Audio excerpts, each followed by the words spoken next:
Pipe dream no more. Imagine this, a fully automated floating city, free from government meddling, with no laws, regulations, or taxes. Once just a libertarian fantasy, it's now just a few years from becoming reality. On January 13th, French Polynesia agreed to host the world's first floating city, or seastead, within its protected waters. The seastead aims to be a special economic zone that will develop innovative technologies for solar power, aquaculture, and wind energy. Design-wise, the floating city will consist of interconnected square and pentagonal platforms made from reinforced concrete. Platforms will have a variety of structures, from residential and commercial to green spaces, with pricing per square foot on par with major cities like New York or London. The project's initial islands will cost a combined total estimated at $10 million to $50 million and will house a few dozen people. With rising sea levels threatening many Pacific islands, seastead advocates believe floating cities may be a solution. The presence of floating communities could also spark recovery for the region's dying corals by slightly lowering water temperatures in their vicinity. The Seasteading Institute will have to complete environmental and economic feasibility studies, but construction on the project could start as early as next year.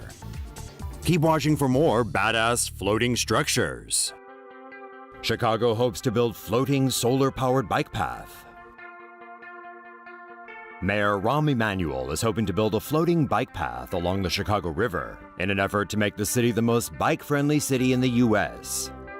The bike path would be built on steel-reinforced concrete pontoons, which are secured with pilings driven into the riverbed. Each 82-foot by 12-foot segment would be equipped with a solar panel. More segments can be connected to extend the bike path. Energy generated from the solar panels will be used to power lighting fixtures. The path is also embedded with a heating conduit to prevent icing on the surface during cold weather. It also has retractable awnings that can roll out to provide shelter for riders when it's raining or snowing. The proposed bike path would float on the Chicago River between Horner and Pingtom parks. It would be free of cars, allowing cyclists to ride on it any time of the day. Each mile of the bike path might cost between $5 to $10 million. Architecture firm Second Shore, which put forward the idea, hopes to build a half-mile stretch of the proposed bike path in a pilot project by the summer of 2017. Floating Paris Gym uses human energy to cruise down the Seine. An Italian design firm has unveiled a floating gym that can cruise down the Seine River using the power generated by gym-goers. The Paris Navigation Gym is 20 meters long and can host up to 45 people. It is equipped with specially designed bikes that harness human energy. The movements generated by gym-goers is transferred into energy used to propel the gym boat. The gym contains augmented reality screens inside that show users the amount of energy that has been sourced from their workouts. The gym will inhabit the river all year long, and the transparent glass can be opened during the summer season to let in the breeze. Although the gym is purely a concept for now, studies show it could be implemented in less than 18 months. Shipping containers become floating dorms for students. A Copenhagen startup has created an innovative student dormitory that floats on water. The containers are placed on top of a concrete pontoon base and stacked in 2 levels to create 12 dorm rooms. Each room is a studio setting with bedroom and living room areas. The space in the middle is an open-air courtyard, and the top level features a small lawn and solar panels. The walls are insulated with aerogel. The temperatures inside the units are controlled by hydro-source heating. A heat exchange system draws upon the thermal mass of seawater to cool and warm the dorms. The basement of the pontoon features more facilities, such as storage zones and an automated laundry room. The company claims the structure would not be impacted by flooding, as they will rise and fall along with the sea currents. The rent for one room would be roughly $600 per month, which is a bargain in Copenhagen. Urban Rigor has already received over 3,000 applications from students who are interested in living on water. Norway plans submerged floating tunnels to make driving easier. The floating underwater tunnel you see here could be the solution to Norway's transportation challenges. Norway is known for its beautiful fjords, the deep inlets of ocean that form between its high cliffs. But getting over one means taking a ferry, and that can add hours to a car trip. Because fjords can be up to a mile deep, building a bridge over the waterway or tunnel underneath is not very practical. Norway's engineers think they have the answer. They want to float concrete tunnels 100 feet below the ocean's surface. This would allow ships to sail unobstructed by bridges.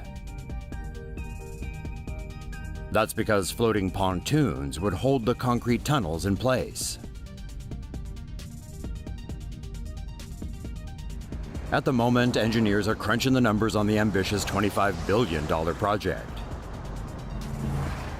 If all goes to plan, the world could get its first floating underwater tunnel by the year 2035. Floating UFO houseboat to hit waters in 2018. An Italian mini yacht manufacturer has come out with an updated design for their sleek floating villa that's set to be the home of the future. The aptly named unidentified floating object is an off-grid houseboat that's shaped like an alien flying saucer. Twin engines propel the UFO yacht, while built-in solar panels plus wind and water turbines generate electricity to sustain the vessel. The 314 square meter houseboat will be made from carbon fiber and fiberglass and have 3 levels. The upper deck will house the controls, as well as a hot tub and desk. The first level will consist of a kitchen and bathroom, while a submerged level will hold the bedroom and another bathroom. Its enormous size means the only way to transport the UFO yacht is via military helicopters. The floating home can be used amid different conditions around the world and is unsinkable even in rough seas. The external deck is customizable, and the vessel itself can be used for different purposes: a floating restaurant, gym, even a resort. The UFO yacht is expected to be available by 2018. For now, a Kickstarter campaign is underway to raise €1 million to fund the project. Google ships are here. After developing self-driving cars, Google is set to bring its innovation prowess to the seas with a novel new ship propulsion system that uses kite energy. Google first delved into marine technology in 2009, mounting computer data centers on barges and using seawater to cool them. The tech giant's most recent innovation incorporates this technology with an airborne wind turbine, or AWT, that connects to the ship via an electrically conductive tether. The windmill-like kite consists of a number of turbines, mounted on a rigid wing, and is meant to fly over water at high altitudes. The AWT has 2 functions. It can be powered to steer the vessel, but can also generate power by harnessing wind energy. The ship itself is also capable of producing its own fuel by drawing out carbon monoxide and hydrogen gas from seawater, refining, and then converting it to ethanol. With a sustainable fuel and electricity source, moving data centers across the seas will not only be cost-effective, but also environmentally friendly. For now, Google is remaining mum on this exciting new technology, despite successfully acquiring the patent for the AWT in September.